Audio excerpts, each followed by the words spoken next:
এক ব্যক্তিকে bank account করিয়ে দিতে তার অ্যাকাউন্ট থেকে প্রায় 47 লক্ষ টাকা তুলে নিয়ে প্রতারণার অভিযোগ এক বেসরকারি ব্যাংকের অভিযুক্ত ওই কর্মী সুমিত কুণ্ডুকে গ্রেপ্তার করল ডোমজুর থানার পুলিশ। ডোমজুরের কাটলিয়ার বাসিন্দা অভিজিৎ পাত্রর অভিযোগ 2019 সালে সুমিত নামে বেসরকারি ব্যাংকে কর্মরত ওই ব্যক্তি তার ব্যাংক অ্যাকাউন্ট খুলে দেয়। এরপর ওই অ্যাকাউন্ট থেকে প্রায় 47 লক্ষ টাকা তুলে নেয় সুমিত। অভিজিৎ জানান তিনি কর্মসূত্রে থাকেন কাতরে, সেখান থেকে ওই ব্যাংক অ্যাকাউন্টে টাকা জমা করতেন, পরিবারের জন্য কাতার থেকে টাকা পাঠাতেন ওই অ্যাকাউন্টে।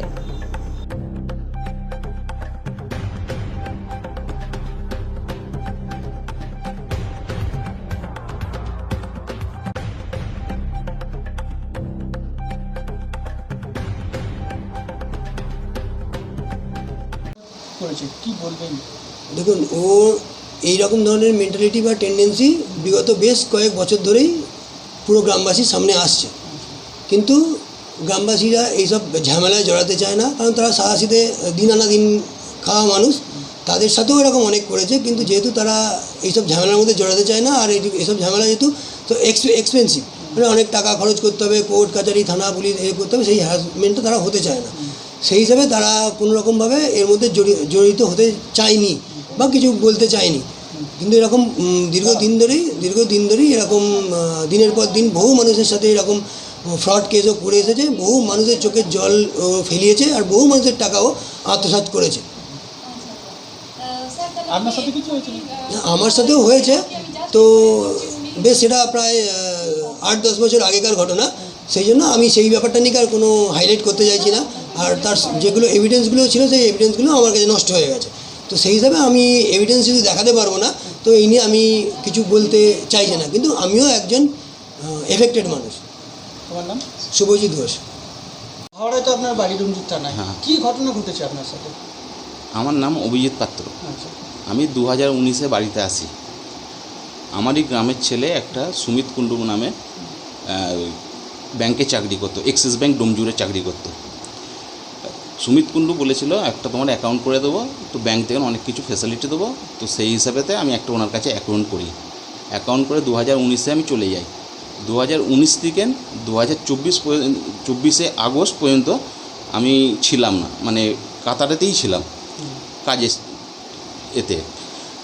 তারপরে আমি বাড়িতে যখন আসি 2024 আগস্টে আমার মায়ের শরীর খারাপ ছিল, তো হার্ট অপারেশন হয়েছিল, তখন আমি বাড়িতে এসেছিলাম। এসে বেশি দিনের জন্য ছিলাম না, 5 দিনের জন্য ছিলাম। থেকে ব্যাংকেও আমি গিয়েছিলাম এবার ইনকোয়ারি করার জন্যে। তখন সেই একটা ডক্টর অভয়াকাণ্ডর কেস চলছিল, তো সেই নিয়ে ব্যাংকও কোনো ওপেন ছিল না। সেই হিসাবেতে ব্যাংকেতে পার্মানেন্ট যে ডিউটি টাইম থাকে সেইটাও ছিল, ওটা বন্ধ হয়ে যায়। আমি তারপরে চলে যাই। 2025-এ আমার বাবা মারা যায়, আগস্ট মাসে আমি আবার আসি। এসে যখন আমি ব্যাংকে যাই, ব্যাংকে গিয়ে যখন আমি বুক রেজিস্ট্রেশন করি, তখন আপডেট করি, তখন জানতে পারি আমার ব্যাংকেতে 3200 টাকা পড়ে আছে। তখন আমি সুমিত কুণ্ডুকে জিজ্ঞেস করেছিলাম যে আমার ব্যাংকেতে, যেহেতু উনি স্টাফ, ব্যাংকের স্টাফ, তো কাউন্টারে তখন আমি জিজ্ঞেস করেছিলাম যে আমার ব্যাংকের টাকা কোথায় গেল। তো উনি তখন বলেছিলেন তোমার ব্যাংকের টাকা ব্যাংকেই আছে। আমি আবার ব্যাংকে গিয়ে আরও ইনভেস্টিগেশন করি, যে আমার ডিটেলস বার করি। যখন পুরো ব্যাংকের ডিটেলস বার করছি, তখন আমার ব্যাংকেতে কিছু পয়সা নেই। কত টাকা থাকার কথা? আমি পুরো পাঠিয়েছিলাম 47 লক্ষ টাকা টোটাল পাঠিয়েছিলাম। তো তখন জানতে পারি এই পয়সা নেই।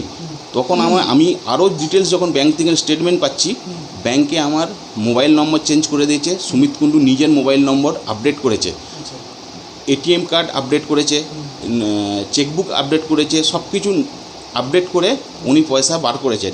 সুমিত কুণ্ডু পুরো পয়সা বার করে নিয়েছে। বার করে নেওয়ার পরে তারপরে আমি আবার পুলিশের কাছে যাই। পুলিশের কাছে গিয়ে সব কথা বলার পরে আবার আরও যখন ইনভেস্টিগেশন করি, ওর মধ্যে আমার ফেক অ্যাকাউন্টও বেরিয়েছে, আমার বাবার নামও ফেক অ্যাকাউন্ট বেরিয়েছে, আর আমার শুধু ভোটার কার্ড দিয়ে অ্যাকাউন্ট বানিয়েছে, ফেক অ্যাকাউন্ট বানিয়েছে। শুধু ভোটার কার্ড দিয়ে কোনো দিন অ্যাকাউন্ট হয় না। সুমিত কুণ্ডু নিজে ভোটার কার্ড দিয়ে, আমার ভোটার কার্ড ইউজ করে একটা ফেক অ্যাকাউন্ট করেছে। ওর মধ্যে 7,26,000 মানি ট্রান্সফার করেছে। তখন আমি আবার পুলিশের কাছে যাই, পুলিশের কাছে গিয়ে সব কথা জানানোর পরে এই সবগুলো পুলিশও ইনভেস্টিগেশন করছে। তারপরে সুমিত কুণ্ডু আমাকে অনেক কিছু থ্রেট দিয়েছে, যে মেরে দেবো, তারপরে পাড়ায় থাকতে দেবো না, হ্যাঁ আমার এখানে চলে, মানে আমার এখানে কথা চলে, এই সবগুলো অনেক কিছু বলেছে। আরও অনেক ধমকাধমকি চলেছে, ওর বন্ধুবান্ধবকে দিয়েও আমাকে অনেক কিছু মানে ধমকি দিয়েছে। হ্যাঁ, বলেছে তোকে বাইরে যেতে দেবো না, তোর বাইরে জবটাকেও খেয়ে নেবো, হ্যাঁ অনেক কিছু বলেছে। তারপরেও আমি পুলিশকে জানাই, পুলিশকে যখন জানিয়েছি তারপরে পুলিশের হিসাবসে তদন্ত করেছে। গতকাল রাত্রিবেলা পুলিশ ওকে অ্যারেস্ট করে নিয়ে যায়। ঠিক আছে, তোমার নাম? আমার নাম অভিজিৎ পাত্র। ওর অ্যাকাউন্ট রিলেটিভদের ট্রানজ্যাকশন